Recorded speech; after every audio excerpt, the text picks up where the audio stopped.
Hello, Clive. Hello, Neil, and a hello and a good morning to everybody that's tuning in with us now this morning. We're back. Here we go again. We must have done something right in the first one. I got a few laughs out of it, and bit of chit chat. So yeah, we're back and having another swing at this. So hopefully it goes as well as the last one did, and that you guys enjoy it as much as we enjoy putting it together. Today, we're going to kind of just have a quick catch up what we've been up to over the last couple of weeks since the last episode, and we're also going to take this as a really good opportunity to have a chat and a deep dive with Neil and talk to Neil about his entrepreneurial journey over the last 4 or 5 years. Warts and all, I believe, I think is allowed. So we're going to talk about all the good points, the challenges, the down points, and just get a behind the scenes look of an entrepreneur in this day and age. So, Neil, what have you been up to lately since we last spoke? Lots, Lots. lots.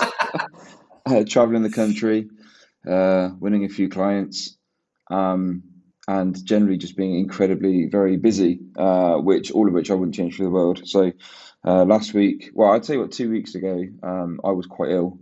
So I continued to work, but I was effectively working from home with serious man flu, which is a really bad condition that males get typically. Hence, it's called man flu. And I was incapacitated for a period of time. I also had to contend with an injury to our dog, which meant that the dog was going stir crazy in the house as well. So it was quite a chaotic week a couple of weeks ago. And then last week, I managed to get better, and I attended the digital accountancy show in London, in a venue called Evolution, which is in Battersea. So never been to Battersea before, and I'd never been to that conference either. It used to be held in September every year. And that's an issue for me because those that know me know that I have lots of birthdays and anniversary stuff in September, so I can very rarely travel in September. So it was really cool. They changed it to April. They're doing it again next year in April. 2 day conference, all about well, kind of the clues in the name, right? But it was talking about modern technology within the accountancy industry, talking about AI, so things like ChatGPT and machine learning and robotics came up quite a lot. And there was a really interesting chap called Jason Stats who came all the way from America, and he did two keynote presentations, and I followed him for a while on YouTube and LinkedIn. So that was super cool to kind of to go to that. And if you followed my socials, I posted quite a few selfies. I met with quite a few kind of partners, associates, and some of our vendor partners as well. Many of which I've never met in person before. So yeah, pretty busy, mate. How about you? Yeah, I I was really good that I didn't make the digital accountancy show this year. I think it's a really clever event. It's like a tech show for accountants and bookkeepers. I went last year, and I was just blown away by it. To be honest with you, just where technology is taking our industry and what the opportunities are that very few of us are actually doing. So that's something unique and something to take advantage of. Like there's loads of those events, but that one's really unique in the space. So what have we been up to the last couple of weeks? I was asked to do or co-host a roadshow event for QuickBooks Online. So, was it 2 weeks ago now? We did the first Irish QuickBooks Online roadshow in Dublin, and we had a good attendance. I think there was about 60 odd people. A lot of them were existing QuickBooks Online users, especially those who moved over from the desktop version. And the whole point and the purpose of the event was to really explain the importance of getting your practice or your business on the QuickBooks or on the cloud because clients seem to be moving quicker than accounting practices at the minute. There seems to be a flow here in Ireland. Like we're still a couple of years behind. The office is falling apart, but that's fine. We're a couple of years behind where you guys are in the UK.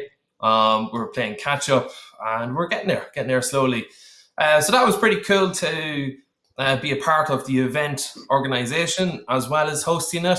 So you get to see what goes on behind the scenes in terms of setting up the room, the AV sort of thing, prep work. You think you just turn up in the day, you hand the microphone, but there's actually a lot of work that goes in to the background in preparation to lead up to it. So that was pretty busy, and then it's just I client work.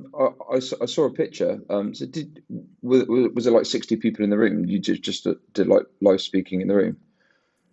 Yeah, absolutely. Oh, So there was a couple of teams to the event.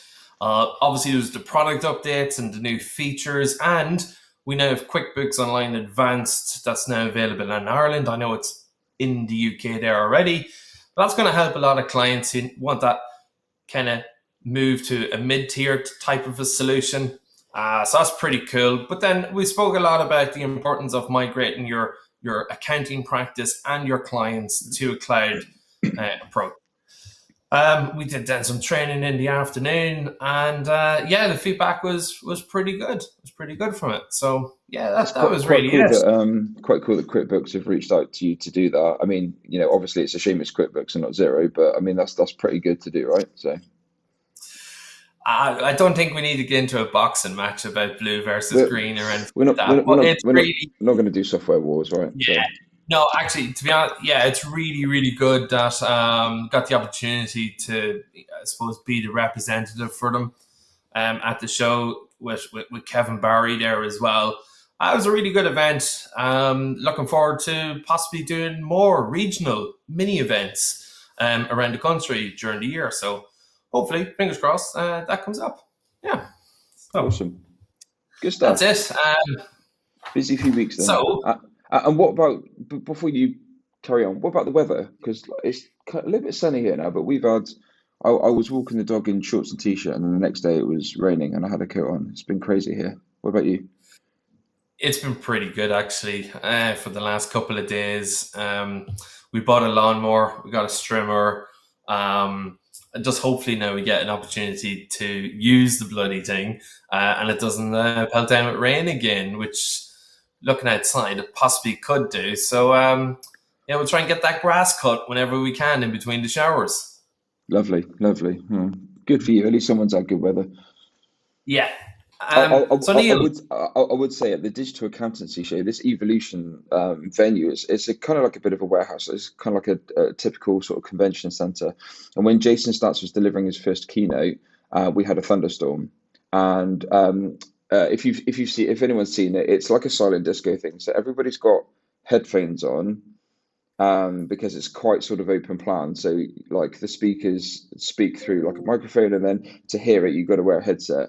And a load of people were taking off their headsets because they thought it was part of his presentation, like some sort of sound effect, but it wasn't. It was thunder and lightning storm outside, which that was pretty cool.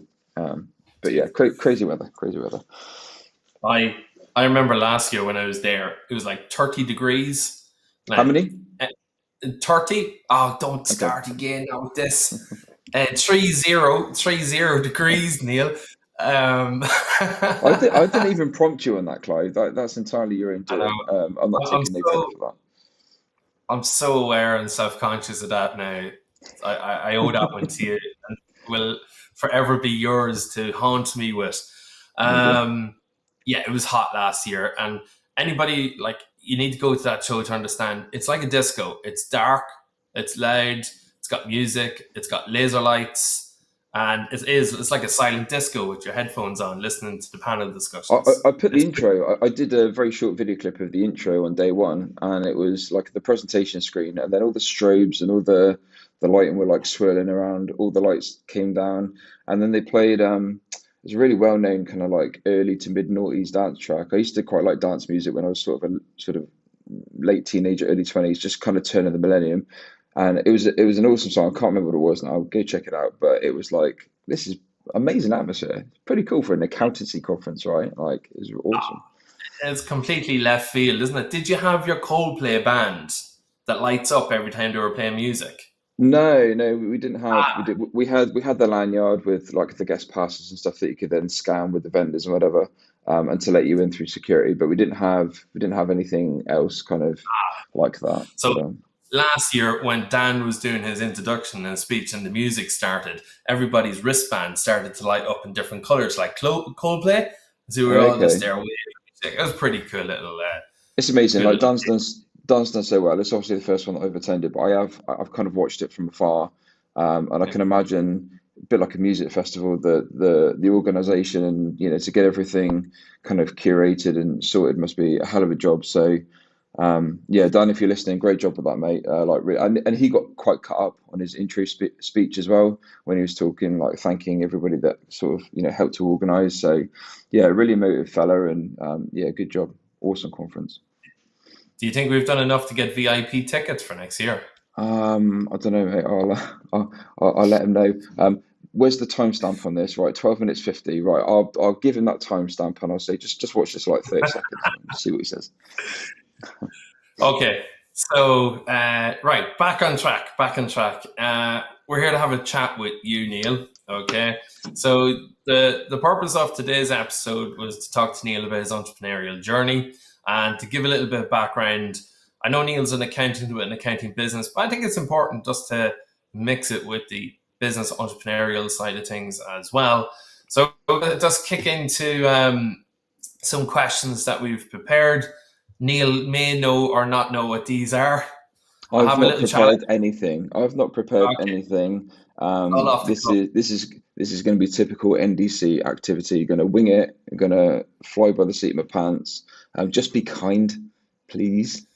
I don't. Yeah, To anyone listening, I haven't got a clue what he's going to ask me. Um, yeah, I've just told him to be nice, and I know that he's going to trip me up a couple of times during this. He's already dropped some subtle, not subtle hints. So yeah, we'll see. I have a challenge for Neil at the end of this episode. So please do hang around because revenge will be bitterly sweet and served very well. Okay.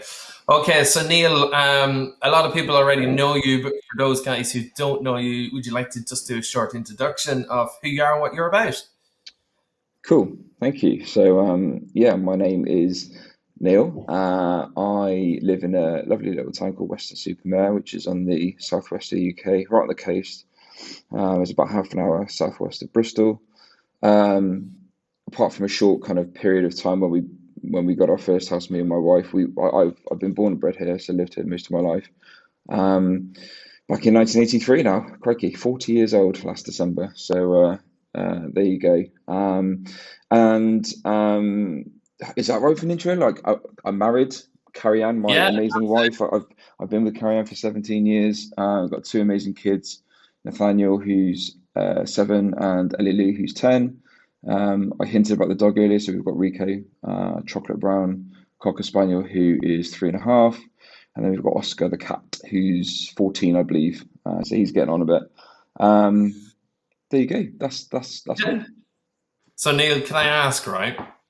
How does a guy who does DJ, heavy metal fan, Lego guy become an accountant? Because they're not like recipes for your stereotypical accountant. So how did you end up where you are today? What led you down that road? Well, I guess I've always been like fascinated with numbers, and I guess kind of like inadvertently telling stories with numbers. So, as a kid, I remember with my Mega Drive playing FIFA, like probably like I don't know FIFA 92 or something. Um, I used to play the game on the console on the TV, but then whenever I would score or like the halftime, full time results, I would write it down in like a little journal, like a pad and pen, just write down the scores. And I'd do that for all of these games, and I'd be doing like a league or something. And then at the end of the league, I would look at how many games I played, how many games I won, goals scored. I'd look at percentage ratios of home and away, like all sorts of like crazy stuff. So I would have been like probably, I don't know, late primary school, early secondary school age at that point, kind of like coming into early teens. Um, and I've always been quite interested with the concept of just business in general. So I guess, the concept of selling a product or a service, and the cost attributed to that, and therefore what profit you make, and like all of the moving parts that manipulate those areas. I've just been really interested, and no kind of like industry specific, but just been very interested in business and statistics. And as I got older, probably getting my first proper job, I call it a proper job, my paper round when I was like 13, 14. I did it for 2 years. I did 241, and I still remember the number, 241 papers delivered every single week for 2 years, with a bit of a break at Christmas. And that's when kind of the concept of money came in. So again, kind of, I used to track how long I did my paper rounds, ratio of houses to hour, that kind of like really geeky stuff. And then I would have variable pay rates in terms of how many pages the newspaper had, how many leaflets were being distributed with the paper. So kind of like factoring in the money side of things, as well as the concept of all the stats and the numbers, just sort of heightened that interest. And then I guess Just your just very stereotypical teenager, yeah? well, yeah, yeah, yeah, like girls, and like, I mean, I was really sporty when I was young. I'm still sporty now, but kind of like drink and girls like didn't appeal to me. Like through sort of that stage into the kind of like late secondary school, it just wasn't. The crowd that I used to hang around with were, I guess, more of the geeky sort of kids at school rather than like the popular ones. But that was cool because a lot of those guys I'm still friends with today. So that was kind of like, I don't know, my sort of intro. Um, and then, yeah, I was just about to say, like, there was nothing at school really that was a qualification in terms of money or business or finance or anything like that. So, like, I liked maths, I liked physics, I was quite into geography as well. But there was nothing that kind of tied all these sort of interest points together. And that was through school, and that was also really through college. And there's like a business studies course at college, but it didn't seem that appealing. It didn't look that interesting. And I'd already maxed out my other choices with like the maths and the physics and stuff. So we didn't do that. So my kind of first foray into proper accountancy learning was university. And true story, I started off with a prospectus and started with the letter A right at the beginning. And there was a few kind of like subjects as I went through the letter A, can't remember what they were. And then I got to accountancy, and I kind of like went, wow, it's money, it's business, and it's got some form of like statistical numerical element to it. I thought, well, that'd be quite interesting to do. I thought I'll just check out the rest of the prospectus to see if I'm missing anything else. I got to agricultural studies, AG, and I was like, I just can't be asked anymore. So I went back to accountancy, and it just so happened I did a joint award, so I did half accountancy and half statistics, to sort of cover off the more numerical side of things. Um, and that's it really. That's how I got into the industry. Very good. And you spent most of your career in industry rather than practice, is that correct? Yeah, before starting NDC, I had no practice experience whatsoever. I had a couple of interviews, probably in my early to mid 20s. I had two interviews with two separate accountancy practices, one in Weston and one in Taunton, about sort of 40 minutes, half an hour, 40 minutes south of us. And the first one I didn't get the job. The second one I did get the job, but I chose. I had another process ongoing, and I stayed within industry. I stayed with another corporate instead of going into practice. So I had some opportunities, but yeah, like all of my career pretty much has been with, well, it has been in industry, and most of that industry work has been with big corporates like multi-million and billion dollar pounds companies. So your journey from industry to practice is quite unique and different because the normal route would be practice to industry, right? So it'd be interesting to learn how you manage with those challenges later on when we come to that. But just talk about your kind of corporate or industry life, work experience sort of thing. Were you really responsible, or did you help with the merger for Orange and T-Mobile into EE? It was all me. It's all you, right? Okay, that makes No, no, sense, no, no, right? no. So I got made redundant in 2000 and crikey, got made redundant in 2008. No, that's a lie. Sorry, I got made redundant in early 2009. It was the first time I got made redundant. Me and Carrie Ann had just secured a house, which we had to pull out of just before completion, thankfully, or just before exchange of contracts. So I was pretty low at that point. And if you think back to 2009, we had a recession. The world was going a little bit crazy. Yeah. So I was out of work for, I lost my job in March. I was on a month's gardening leave, and then I didn't get the job at Orange until November 2009. So I was out of work for about 6 months ish. And I had quite a sort of a business partnering type role in the place that I lost my job. And the Orange role was like pretty technical. And I didn't really want to do the technical work because I enjoyed talking to people. So I kind of almost had to take a step back to kind of go back into technical, basically to get a job. I mean, I was living with my parents at the time. Like I said, we pulled out of the house. So from a financial responsibility point of view, it wasn't like urgently critical. But I wanted to get back into work, and yeah, so I took that role at Orange in November 2009, and very quickly, like we found out that they were going to be called EE, and then it was going to be a joint venture between Orange and T-Mobile at the time. And the I guess kind of the process around that, certainly from finance or a finance department point of view, the finance hub for Orange was in Bristol at Aztec West. Um, and that's where my office was, and that's where I was commuting to every day. And they just had Orange as kind of the benchmark in terms of sort of the overall sort of EE vision, to be like we want the finance department to mirror what Orange do, not what T-Mobile do. So yeah, there was kind of a big project that kicked off. I was traveling up to Hatfield, just north of London, where T-Mobile's head office was. I don't know, probably like once or twice a month, maybe, with my boss and with a couple of my team.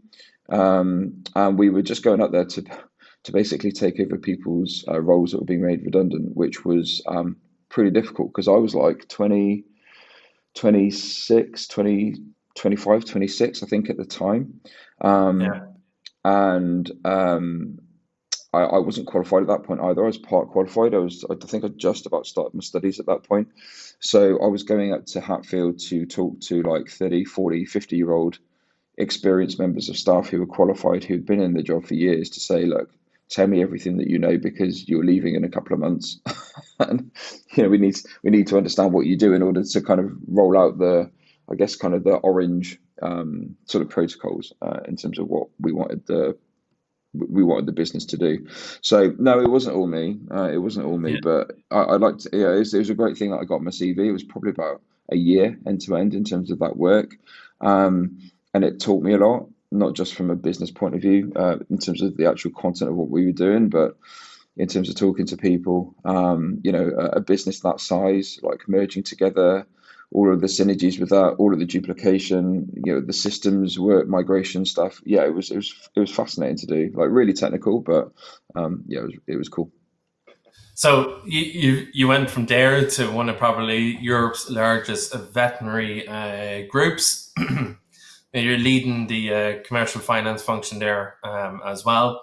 So you've got a lot of experience in terms of industry, business partnering, and where you work in between finance and the commercial team. Okay, um, like, did you enjoy your time working in that commercial environment? I suppose with the veterinary group as well.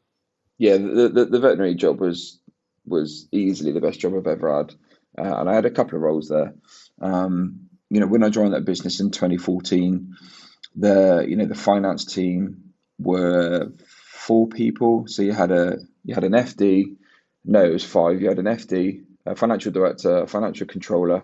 I reported into the financial controller.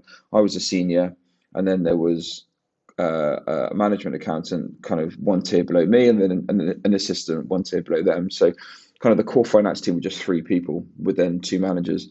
So it was a tiny converted. I think it was an old veterinary practice. It was a converted house in Bath, in the city centre.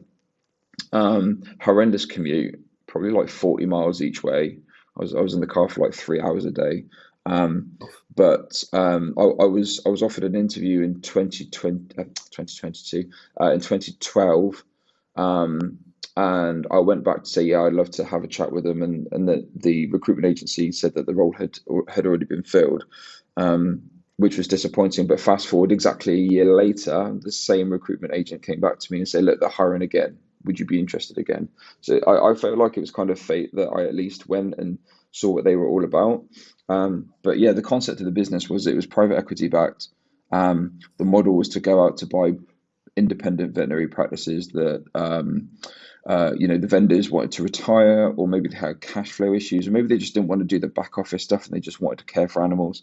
So, the concept of selling their practice to a larger organization, they had the synergies of working in a big group. So they had marketing power and uh, call it The facilities, back but office support, didn't they? yeah, they had, purchasing power. So, with a bigger group, we can get more discounts on medicine, materials, consumables, etc. And that just that wider network of, a veterinary practice that might be one or two directors with, maybe half a dozen members of staff, nurses, admin, whatever, to going into a massive group, which at the time in February 2014, there was about 60 or 70 veterinary practices, and the turnover of the business was probably like, I don't know, 50, 60 million. So, I'd left Lloyd's Banking Group to come to the veterinary group. So Lloyd's Banking Group, I was looking at commercial banking, probably like £2 billion a year kind of like Yeah. cost base in terms of that. So to come from that to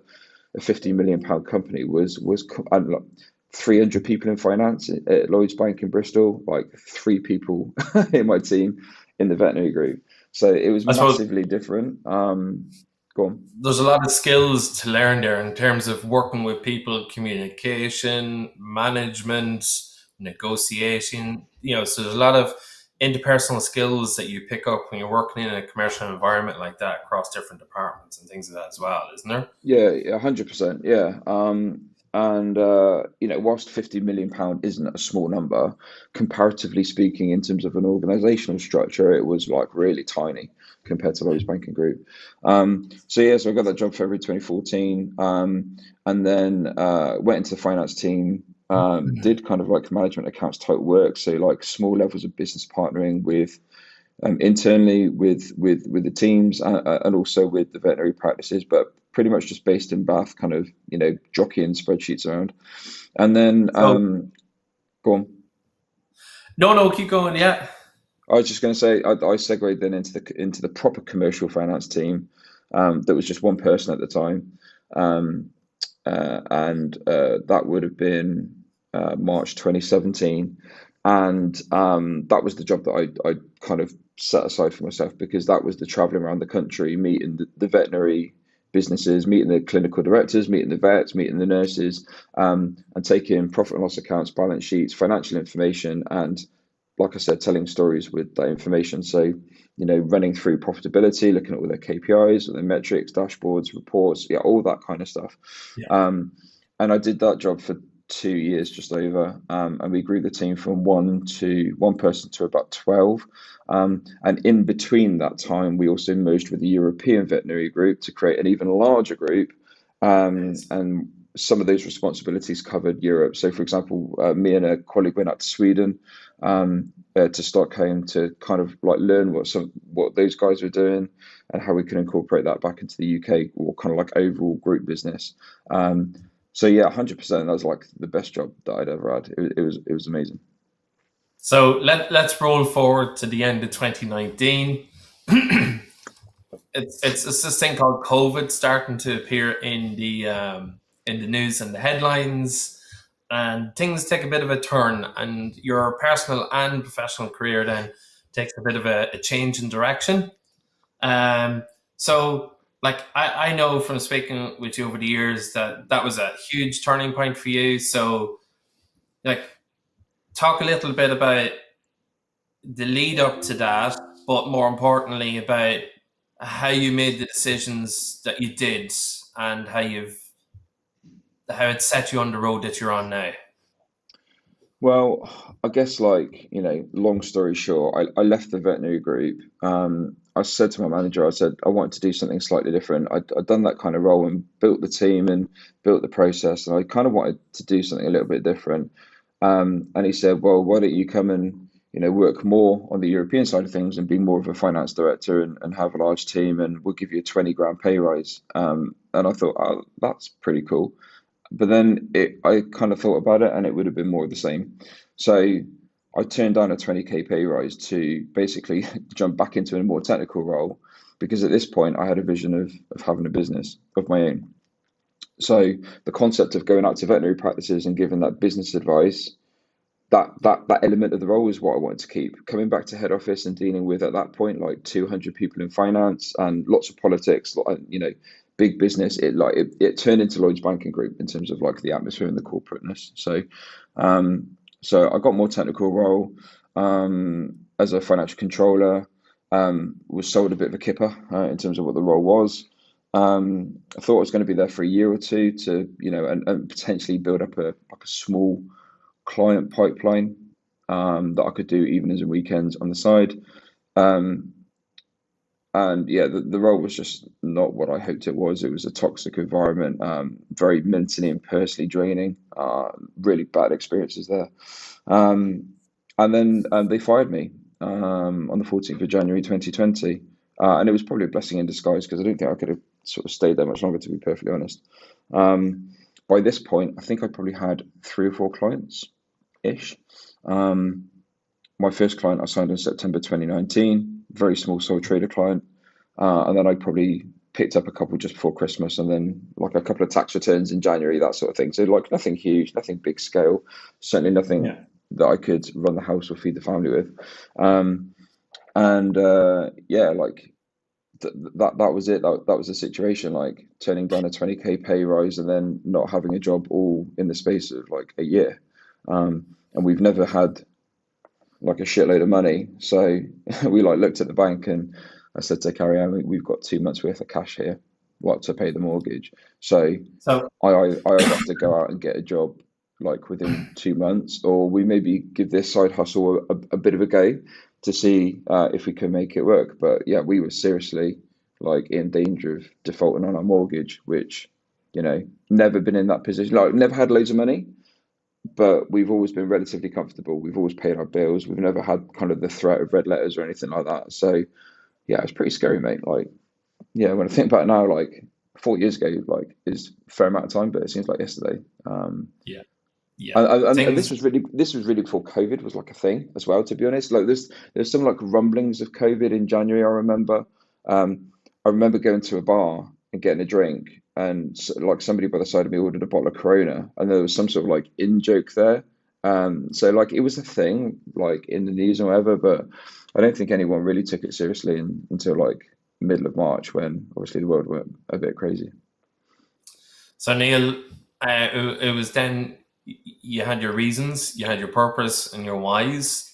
Okay, so starting your own business is never easy, even for accountants. So, what was probably like the first 6 months? Probably your biggest challenges you needed to climb over, Um, Biggest challenges. or initial challenges, I suppose.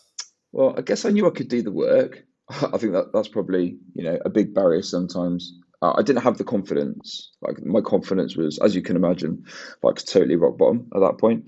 But I knew that I could do the work, because I'd already had a couple of clients, right? So I'd invoiced somebody for something and they paid. I was like, holy shit! Like they're willing to pay me for doing this, and I could do this. So if I can get more people that are willing to pay me, we could make this thing work, right? Um, so Neil, can I just jump in there? go Do on. you by any chance still have your first invoice stuck on a picture on a frame on the wall? No, but it was for £57.50. And I don't know why it was 50. I think we did like an annual price and I chunked it down into 12 months. Um, but it was a small sole trader. He was a graphic designer. I don't have him Uh, anymore. Sadly, he went back into employment maybe a couple of years ago. A chap called Kyle. Um, he was a referral, I think, through LinkedIn or something. Like he wasn't even local. He lived up north somewhere. Like totally random first client to ever get. Normally it's like a family member or a friend. This was a guy who I'd never met, and I still haven't met to this day. Um, just met on a video screen doing graphic design, an area that at that time I didn't have a clue of, all the way up north. So it was totally random. But I should get that frame, shouldn't I? It'd be quite interesting. But no, I think so. I haven't. So yeah, so that was kind of confidence was low, but I knew that I could do the work, or at least like the work that I knew. I've learned a lot along the way for sure. Um, but yeah, in terms of challenges, like the first 2 months, me and the wife said, look, we think we need roughly a dozen clients. Like if clients are paying me on a monthly basis, like based on a kind of like an average fee, we need 12 Yeah. clients paying me whatever that number was a month, and that would pay for the mortgage, that would pay for the bills, that would feed the kids. We wouldn't have anything else spare, but we could survive. Um, and I got to 12 clients by the beginning of March. So kind of the thought process of going back into work, or carry on having a job, because at that point she's got one of the most stressful jobs on this planet as a stay-at-home mum, but she's not earned an income since whatever, September 2013. So at that point, she hadn't worked for 7 years, and we were talking about maybe her going back into work, maybe me getting a job. But when we hit that sort of magical 12 clients, we thought, well, it's working. So I just need to double down on my social media and just like keep putting myself out there, keep doing waffly video content, keep posting in my Facebook group, which was a thing at the time. We set up in February. Um, and then COVID happened. And I think I looked at her and said, like, holy hell, we're going to lose everything that we've we've built. Such a short time that we've built over, but we're going to lose it all overnight. Um, but it was completely the opposite. We got even busier. We signed more clients than I could ever have anticipated. Like, and the feedback was great. I was doing webinars, I was doing speaking at conferences all the way throughout 2020. Kind of like the personal brand like started to increase. Um, I was getting asked to be interviewed because people were following the story and the journey and everything. It's like quite an emotive kind of story. Like everyone's got their own sob story, right? But and cynically, I kind of played on that a little bit because I wasn't bullshitting. It's what happened. Um, Yeah. and you've got to be a certain sort of character and resilient sort of nature to kind of turn the corner and make something work, especially if not for yourself but for your family. Do you know what I mean? Like, they Yeah. if I was just on my own, that things might have been different, but they were kind of like the driving force for me to get my ass out of bed and try and make something work. But I like challenges, like I couldn't see anyone, so like, we were all in lockdown. So again, because I'm active on social media, I was doing the video stuff, so it kind of almost it felt like I was talking to people, or I guess like prospects coming in or clients that we had. It felt like I was talking to them, and they were talking back to me via like comments and stuff. And the webinars were great because we had panels of people that were answering questions on COVID and sort of everything else. So that was pretty cool to do. And yeah, kind of the cynical, pessimistic me thinking that we would lose everything. It was the opposite. But yeah, like main challenges, like for sure, it was not being able to meet people. I was doing everything manually, like billing manually. I didn't have a CRM system, so like meetings, diary management, all that kind of stuff I was doing on my own manually. Website updating for blogs and stuff. And I was still learning, right? So things were getting passed across saying, "Oh, can you do this? Can you do that?" And I was kind of like, "Yeah," thinking, "I've never done this before." We've all But been on that road. Yeah. I I didn't want to turn anyone away because I wanted to grow the business. I wanted this to be a success, and if I kept turning people away, then yeah, it just wouldn't work. So I was doing the difficult part in terms of getting people through the door and having a conversation, a bit like a job interview, right? Like I used to find getting an interview was like difficult, but once I got an interview, more often than not, I got offers for doing jobs, because I like to Yeah. speak to people and I like to think that I communicate well. So getting the prospects through kind of the easy bit in terms of the comm side of things and social media. And then when they came up with something difficult, I didn't want to turn people away. So I mean, so many times I was like shit, like I do not have a clue. I haven't used this system. I don't know this tax legislation. I haven't done this submission. Like, I just didn't really know. At some points, not for everything, clearly, but at some points, I didn't really know what I was doing. But then I said, it's the Richard Branson mentality to say yes now and then figure out how to do it after. And the people that were coming to me either had like terrible experiences with older accountants or like previous accountants, or they had no accountant at all. They might have been a starter. So the fact that I was talking to people kind of put me on a like a higher pedestal to begin with. So like from the work aspects, I factored that in, and we could do that over time. But actually, the communication, the personality piece is kind of what sold the dream initially. So Okay. yeah, these were just some of the challenges that I had for sure. Jesus. Neil, we're going to have to do an extended version of this where we edit this down to like 10 minutes. I know I waffle a lot, like as you know, but No, because I got loads of questions and some of them are really good. But look at, go, so in keep terms going. of, I'll be quick. so if I go, cut it, that means time to move on, right? Um, I'm joking. Growth and milestones. Okay, so kind of two things I want to cover here, briefly, I suppose, because there's some really cool bits about how you've changed, how the business has changed, and how you've changed later on. Okay, so what do you see or has been, I suppose, key milestones or even achievements for the business over the last 4 or 5 years? Well, I guess like if we talk financially, so we got enough clients to pay the bills March 2020 after like a few months, and then I think it was around the summer, maybe like July, August, was the point at which the monthly recurring revenue matched what I was taking home from my previous salary. So those were like the two key metrics I wanted to hit. It was earn enough to pay the bills and then earn enough that I was earning in my job, which kind of then justified the reason for doing something on my own. And then I had a stupid target of hitting 100K turnover in year one. So and I kind of based that from January 2020 when I kind of went full time doing this gig, not from the first point of signing a client.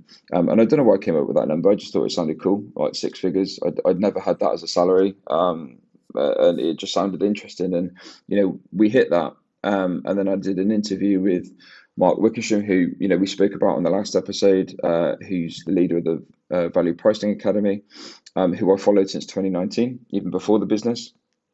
He wanted to interview me based on that target, so we hit that. That was cool, and then I just like continued to grow. Again, from a financial point of view, like I didn't have a budget or anything for the first 2 years, so we did 100K year one, we did about 250,000 year two, and at that point, I at the end of 2021, I hired staff, I moved into an office, and then I had a company car. So like the cost base went up, the clients were still increasing. So I thought 2022, which was the start of the third kind of full calendar year, that's when I first started to really properly budget, like probably take it a bit seriously rather than just like winging it. And yeah, we just continue to grow. I'm very transparent with the team in terms of like the numbers that we hit and like the targets that we set ourselves. If we don't hit targets, like I don't care, like as long as we deliver like an amazing service, and that's all I really care about. But yeah, last year we hit 500,000 Do you, in 2023. do you find then that it was around that August time that the business was starting to get traction? Do you feel that your mindset towards the business and where it was going then changed once you kind of got to that second milestone of, hold on, I'm now at a stage where I'm taking in as much as what I was when I was earning? Do you think the frame of thinking changed around that point of time? No, not really. No, in fact, I can like genuinely say that my thought process hasn't changed since day one. I just think that the level of success and the financial implications of that means that we just have more options. Like we can work with more Yeah. people. I can give more opportunities to team members, both existing and new. But I sit here now today, 4 and a bit years later, and I genuinely have the same service levels as I did from the very beginning. It's just that we've got a few more clients to work with. So yeah, I mean, look, these are some of the financial kind of milestones, for want of a better phrase, and then from a more of a non-financial point of view, like we've won quite a few awards, which has been really, really cool, certainly over the last year or so. 16, not that I'm counting. And then, I've mentioned before, I've spoken at conferences. I've been working with Mark Wickersham, so I'm now a coach on his Value Pricing Academy, heading out to Portugal with your kind self in a couple of weeks to deliver a mastermind session or mastermind sessions out there. So again, kind of like the brand increasing, the financial aspect of that success increasing has opened me up to do other things that isn't just kind of like client specific stuff. Like we do lots of stuff with Zero. Like they took a film crew to our office last year. We did a really cool video around me and the business. So like all of these opportunities that have come up that are like sort of non-financially driven, I've been like out of this world. Been really, really cool. Neil, if you weren't counting the awards, you wouldn't be Neil Criddle, the guy who was counting the newspapers when he was 13. Yeah, so that is you by nature. There you go. One area, there's a couple of areas I wanted to chat, like client relationships, right?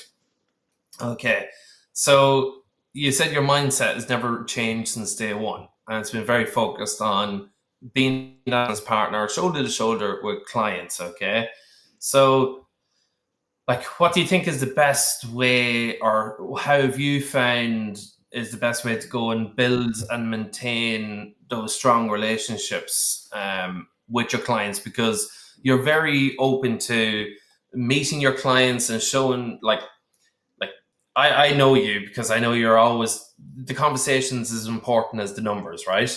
So what is it about you that puts the clients first in your frame of mind or your thinking?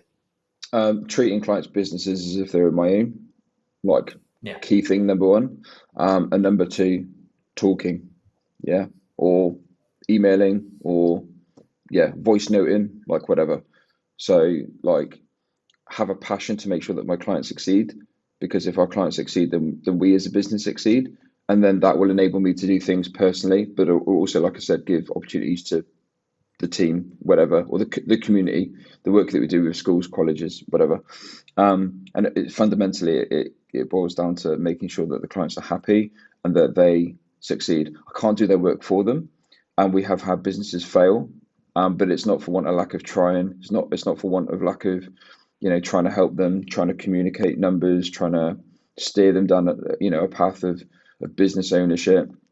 One of the appeals, I think, where we get a lot of startups through is that, we can do the compliance work, we can do bookkeeping, we can do tax returns, but quite often they follow my journey, or at least they've kind of gone back and followed the kind of the direction of travel, and they're kind of like, oh well, he's been through VAT registration, he's been through office moves, he's been through hiring staff, like Yeah. I've cocked up along the way, but I've learned from mistakes and I'm still learning to a degree, but we can help with those touch points with other clients as well. So yeah, so it's that caring aspect, which those people that know me, it's not a facade. It's like, genuinely, I really care for clients, and talking to people, like keeping people engaged, being proactive, things which our industry just fail at, like badly. And we are trusted advisors for clients. Like we are the gatekeepers of financial information. Like without cash, without, you can't run a business. And a lot of people don't understand the mechanics behind that. So we've got a really important position to service our small businesses and our clients. And we can't do that if we don't speak to them. Yeah, it's a very unique position to be in, that trusted advisor position. There is a lot of trust and dependence on you to help a business owner who is probably really passionate and good at what they do, but needs that helping hand on the business side of things and what direction, the right directions to take it in. Do you think that mindset or that passion for seeing the client's business as your own business comes from your industry background, where you're working as that finance partner? Yeah, probably. Yeah, yeah, Because again, like most of the budget holders in the businesses that I've worked in, or most of my stakeholders, most of the guys that I'm talking about sort of numbers related stuff with aren't accountants. They are not they are not finance professionals. They are vets, or they are binmen, or they are cleaners, or just trying to think of some of the kind of like the weird and wonderful industries that I've been in. They're not accountants, but yet they still need to understand that information, especially if they're budget holders. So yeah, there's loads of synergies there for sure. So Neil, 4 years on, if you were to take an opportunity to look back, because sometimes in our position we're very fortunate as startups. Well, 5 years in, we get the opportunity to look at people who have made mistakes and not repeat them. But is there one important lesson that you've learned over the last number of years, or in the early part of your um, of your business, that you know you wouldn't repeat again, or you might impart some information or advice to other people? I probably would have hired sooner. So, the first 2 years it was just me. I could have and should have hired maybe like 6 months sooner than what I did. A lot of clients that come to me that are afraid of that first hire, because what happens if things go wrong? What happens if work dries up?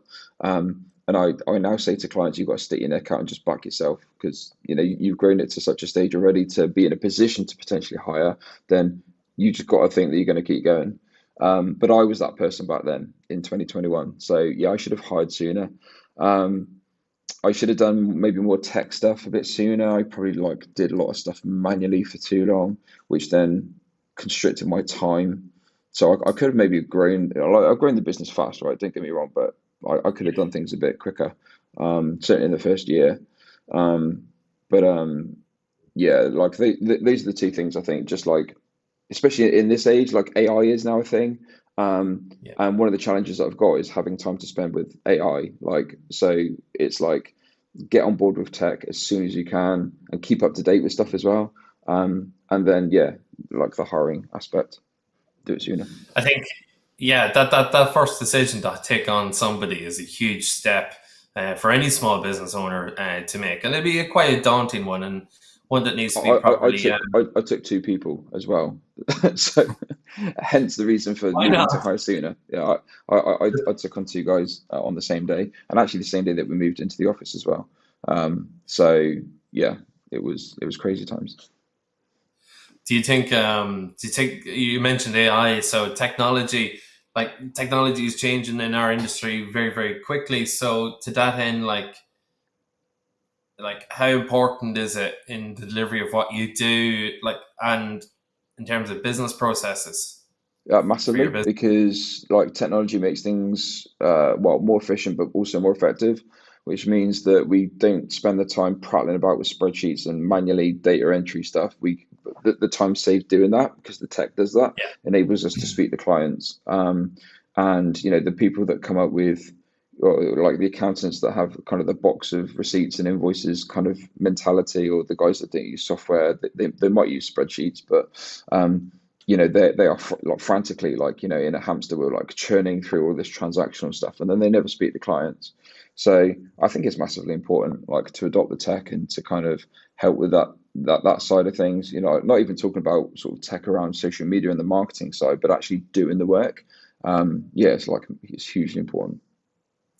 So, now that we have technology, now you have started to build a team. Okay, um, how do you first of all, what would your main considerations be again for if you're hiring somebody? So you said hire fast, right? Not hire Mm. fast. That's the wrong thing to say. But if you were to do it again, what advice would you give to other accountancy businesses that are growing, or even just businesses themselves, about Well, I used to. hiring? I think where you were heading with that. I used to say hire slow, fire fast. That's the Um, one. Yeah. I don't say that now. I say hire fast, fire faster, because I'm conscious of the fact that I should have hired quicker than what I did. It's for me, it's personality. So it's just no surprise. I've not hid the fact that we've gone down a more junior route in terms of our kind of hiring strategy, if you want to call it that. But what I have done is I've hired people with amazing personalities that are really, that have kind of that level of care and that degree of kind of service with other people.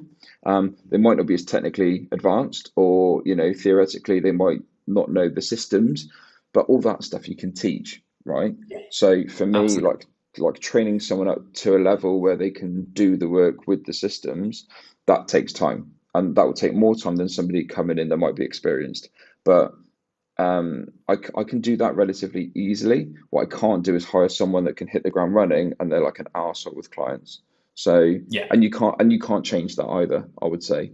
So for me, I'd agree. um, Yeah, whenever I've gone through a hiring kind of like whenever we've had a vacancy, whenever I've put up a post saying like we need help, people that come to me, I meet with them. If I like them and I get the feeling that they'd be really good with clients, I make a decision kind of right there and then. I want to work with you. Touch wood, it's worked out pretty well. And actually, one of the hires that I did, I think they're watching now because they don't work on a Friday. We met twice. We had two different chats. We did some negotiation, and I sent her a contract. And then they sent me an email saying, "Here's the contract signed. Oh, by the way, would you like to look at my CV?" So that kind of tells you a little bit about how I kind of like to hire yeah, based on yeah. personality. Like I get that. I think the people and the person and their approach and attitude is probably more important than the actual technical competencies or the abilities, because as you said, that can be all trained in. Like I recently had a story from another accountant who took on somebody to help with their IT or digital transformation with their clients, and she was an Irish dancer. She had no experience with like IT, with QuickBooks, with accountancy practices. But what she was really good, she was a really good people person. So he took her on over COVID, and her job was to get their clients onto QuickBooks Online. So she would spend time with them on the phone, help them set up the apps, but really patient, really easygoing, understanding, and the clients loved it, right? Mm. And then COVID was over, and she went back to Irish dancing. But that business owner, Kevin Barr, he really appreciated that, and that's years ago, and he still remembers such a big impact that she had. She had no technical knowledge of QuickBooks or anything like that, but just a great personality and a great will to do a great job. And, So and the that, really sad thing, the really sad thing about our industry is that stereotypically, if like a position, even if it's like a trainee position, opens up, they either ask for experience, or they ask for qualifications. Well, if you're trying to get into the industry, typically you're not going to have the qualifications, or you're going to have the bloody experience either. So if they're being vetted based on a CV basis, they'll just get like torn away, and they'll just be shredded. yeah, But those, like some of those people, there could be some absolute golden nuggets in there that could absolutely. be in 6 months' time the required level of qualification or knowledge or whatever, um, and can really help to drive and grow a business. But yeah, that's one of the sad things about our industry. I think that happens too often. Yeah, no, absolutely. So Neil, we're kind of coming towards the end here, so let's talk about a few kind of easier things. Let's start with a work-life balance, right? Because a tendency for accountants and accounting firm owners and even entrepreneurs themselves, they'll work stupid hours, okay? They'll work crazy hours, evenings, weekends, the whole lot. So how do you maintain a kind of like a work-life balance? What kind of outside of, you know, NDC does Neil do? Yeah, work-life balance is tough. I try not to work weekends. I try not to do too many evenings. So like my core hours, like whatever it might be, like 8 till 6, 8 till 7. Try and like fit in everything then, and then when I get home, it's family time, it's the kids, it's the dog, it's the wife, it's whatever. But things happen, and sometimes I do work a weekend if I've got the house to myself, or whatever, and I do pull an evening shift every now and then. But yeah, look, I do. You said about it earlier. I do some heavy metal DJing. I haven't done that for a little while actually. I'm 40 now, Clive. Like I need to grow out of this. So I do a little bit of that. I coach my son's football team, and I've just been kind of partially volunteered to be their treasurer for probably like the next 10 years as he goes through the age groups. So that happened on Monday. So, and the coaching I've been doing for, I think, probably just around a year now. So that's been really cool to do. Do a lot of stuff with like the college, schools. I did a Dragon's Den panel with my old secondary school. They've got a GCSE where the students, the kids have to pitch a product. So they get in local employers to sit on a panel to kind of judge these kids. So that was really good fun to do. I did Brilliant. mock interviews for year 10 in another school. So I think I was probably more scared than the kids were, to be honest. But that was good fun. So yeah, there's lots of like external things. I said I'm sporty. I play a lot of football. I try and do running. I do a lot of walking. And I like a bit of gaming. I love Lego. Like, if you don't know, then you don't know me, right? But Lego, I love Lego. And I find that a really good mental release as well. It's good for this for stress and for pressure. Get out a Lego set for an hour and build some Lego. So yeah, Literally. bits and pieces.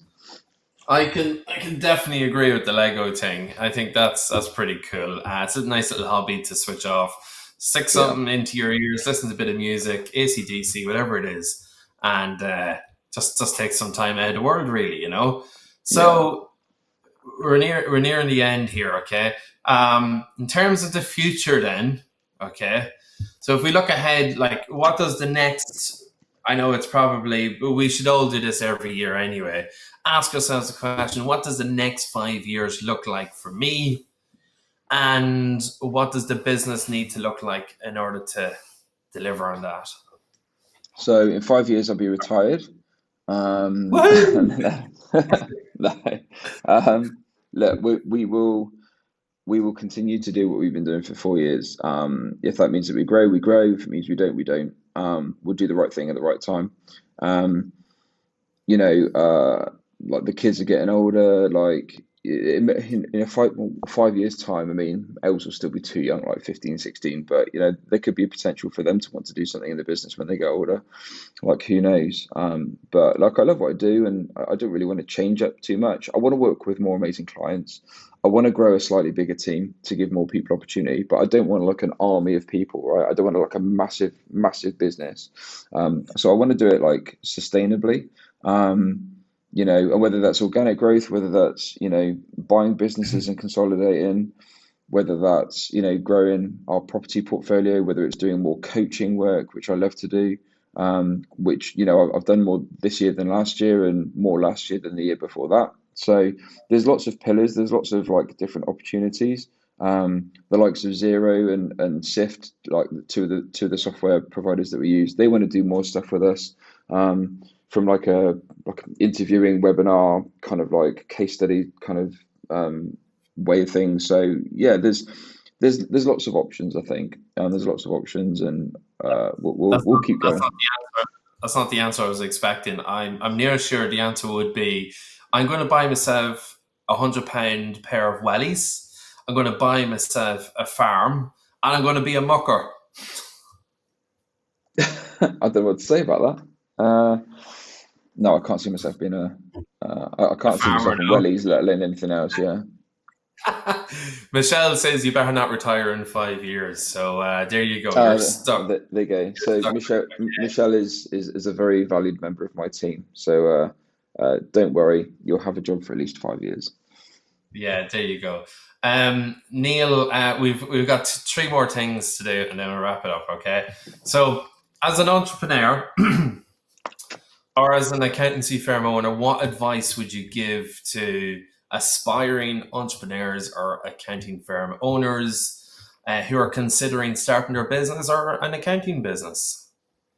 Find something that you have an insane passion to do, and then do it bloody well, and tell everyone about it. Because without one of those three things, it becomes a job, or you can't grow and succeed perhaps in the way that you want. So yeah, find something that you're really passionate about, do it really, really well, and tell everyone what you do, basically. Brilliant. And I always find any business that has a purpose naturally will deliver and do and succeed very well. The purpose sometimes is more important than the actual business itself. And I found that you see that in businesses over time. So you're very crystal clear in your purpose and your vision to help other business owners, and you're very close to those business owners and your team in delivering those services. And you can see the clearly value that, and that law of attraction is clearly building there as well. Okay. So next question I want to just ask is about community, people, and engagement. Right. So on my list here it goes: how important is community involvement and networking in the industry? So you did this on a number of fronts. We got the social media, you got in person and things like that. So how important is community in a post-COVID world where we're now meeting people live in person again? Yeah, I've never been like a massive networker, primarily for the reason that I couldn't in like the first 2 years, and I still managed to grow the business. So I could argue that networking is not massively important, certainly not face to face. But I did the social media side of things, so kind of like inadvertently, I was kind of like networking through that. So yeah, like it's just important to be visible and to be engaging, and you can't do that if you don't talk to people. So I think from Yeah. that point of view, like yeah, of course, sort of networking is really important. The community side of things, I've already mentioned about the college and the schools. I go out of my way to offer help, to volunteer.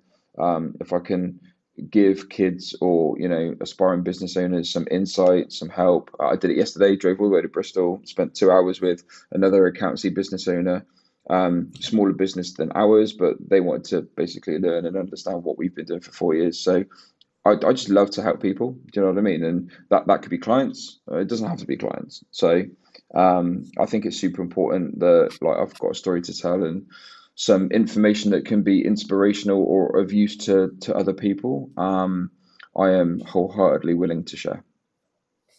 Last question before I give you my test, okay? Um, Test. yeah, yeah, there's a test coming up, okay? Okay. What's one thing about Neil Criddle that people don't really know? I took that out of Stephen Bartlett's book, by the way. One thing that people What? don't know. Yeah. Um, Oh, I got you on the spot there, didn't I? It's like one thing that people don't know about me. an interesting fact.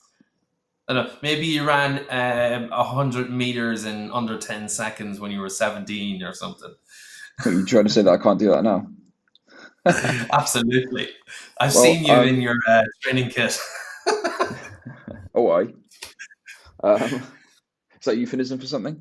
Well, most people know this, but my favorite band is Metallica, and I met them face to face. I've touched every single member of Metallica Ooh, 7 years ago. salty. They did an album release thingy in London, and I was working in London at the time, so I stayed overnight and I met all the members of Metallica. But most people know that because I've spoken about it Yeah. before. But in terms of like most things that people don't know, I failed a lot of exams during. Well, I say a lot. I failed quite a few exams during SEMA. I think this little like perception of like a successful business and like he had a decent career in industry apart from like getting fired a bunch of times. Um, like it's like that duck syndrome. Like looks nice on top, but the legs are like paddling madly underneath. And I really Yeah. struggled. Like throughout college, university, I struggled with exams. I struggled with revision. I struggled with learning because I used to forget a lot, and I still forget quite a bit now. And my team and my family will tell you that I forget a lot. Um, and yeah, so the exam side of things, yeah, I failed a bunch of exams when I was, I clearly passed them all now. I've been chartered for 12 years, but yeah, like exams and stuff was really difficult for me. And I don't So tend to kind of speak too much about that because I wouldn't change it because if I changed it, then I might be in a different position now. So yeah, I was crap at school, like from an exam point of view. So some of the scars that we have are the reason we are where we are today, and because of it, we wouldn't be the Yeah, person who we are. So yeah, that yeah, makes a lot 100%. of sense, and thanks for sharing that. So there's comments coming in that ACDC or sorry Metallica are going to be making complaints for being touched. I don't know what that's going to be all about, but just keep your head low for the next little while. Oh So Neil, dear. we're going to end this like you ended the last episode with how do you say a funny word that you can't pronounce very properly? Okay. So I've got 3 words for you, okay? So I don't know if you can see that on screen properly. Yeah, I can see That's that. the name of a town Yeah, very close to me. How do you pronounce yeah. that? I think that's called Drogheda. Absolutely wrong. That is Drogheda. Oh, okay, Right. So it's a silent G. Drogheda. Drogheda, right? okay. Right. This is kind of cheating. No, it's not cheating. It's payback, Well, it right? is because I gave you a word that's in the English dictionary, which is like commonplace to Ireland and England, and you just picked out like an Irish town. So this isn't really Yeah. fair. This isn't an apples with apples conversation right now. What's that girl's name? Oh, that's not even a name. That is a name. That's a Um, very common is it something like Evian? name. Oh, very close. Avine. Avine. Okay. Do I get half Avine. a mark for Yeah. that one? Yeah, I'll give you a hat. Right. Last one. Then we'll Go let on. you go and do some work on. Right. Americans can never get this one. Um, Give you a clue. It go starts with a on. Q. Starts A with a Q. Q. Like Kimi? Kwame? Quiva. What? Quiva. Quiver. Quiva. Yeah. The Irish. Well, you're Irish, right? So I don't need to say anything else. Well, look. So you can. At least it's not turd, right? Which we can all agree is a far more humorous word that you can't say. Okay. As I said, that's going to live with me for years to come, right? Have you got anything else for me? I've waffled for so long. Like everyone's like gone to sleep. They're bored. No, that's it, Neil. I think that was really insightful and a really deep dive into your journey to where you are now and the business that you've built for yourself and your family personally and for the clients and the team that you're building around to deliver that. Sounds like you got a great team on board there, really good people who want to share and deliver the same experience that you've been given to your clients, which is super important, key to success. Really interesting to hear how even though you get knocks, that it's still really important to keep moving forward at each time. It builds resilience. You learn your lessons as you go along, and you use them to improve what you do. And yeah, like nobody ever gets this right first time. It's not easy. The more knocks you probably take, the quicker those lessons are learned, and the more quicker you build that business to give you a life that you want and deserve. And yeah, fair play to you, mate. You're smashing it, and it'd be interesting to see what the next number of years has to deliver as well. Thank you, mate. It was liberating, shall we say? And I can't wait to return the favor in what a couple of weeks time, a few weeks time. We're gonna flip this around, aren't we? I'm gonna grill you. And I'll give you a test as well. Like let's No, do no, no, that. no. Hold on a minute. Hold on a minute. That was my payback to you, right? You can't take a payback and turn it into a payback, right? I'll think of something else. We'll do that. Neil, it's been a pleasure as always catching up and chatting with you. And I hope everybody here also had a good cup of tea and a few biscuits and enjoyed the chat along with the rest of us. Awesome. See you later. Have a good day, folks. Enjoy your weekend.